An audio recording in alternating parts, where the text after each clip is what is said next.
కాంగ్రెస్ ప్రభుత్వం అధికారంలోకి వచ్చిన తరువాత గత ప్రభుత్వం రైతు బంధు పథకం స్థానంలో రైతు భరోసా పేరుతో ఈ పథకాన్ని అమలు చేస్తుంది. తాము అధికారంలోకి వస్తే ఎకరానికి 15,000 రూపాయల చొప్పున ఏటా పెట్టుబడి సాయం అందిస్తామని కాంగ్రెస్ పార్టీ ఎన్నికల ముందు రైతులకు హామీ ఇచ్చింది.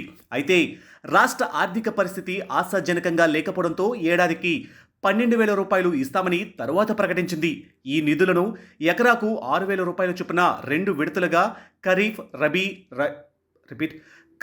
రబీ విధంగా రైతుల ఖాతాల్లో నేరుగా జమ చేస్తున్నారు. ఇప్పటి వరకు 3.5 ఎకరాల వరకు భూమి ఉన్న రైతులకు సుమారు 4,000 కోట్ల రూపాయలను ప్రభుత్వం ఇప్పటికే జమ చేసింది. తాజా ప్రకటనతో భూమి పరిమితిని పెంచడం ద్వారా మరింత మంది రైతులు ఈ పథకం కింద లబ్ధి పొందనున్నారు. అంటే దాదాపు 4 ఎకరాల నుంచి 10 ఎకరాల లోపు భూమి ఉన్న రైతులకు ఈ నిధులు జమ చేసే అవకాశాలు ఉన్నట్లు తెలుస్తుంది.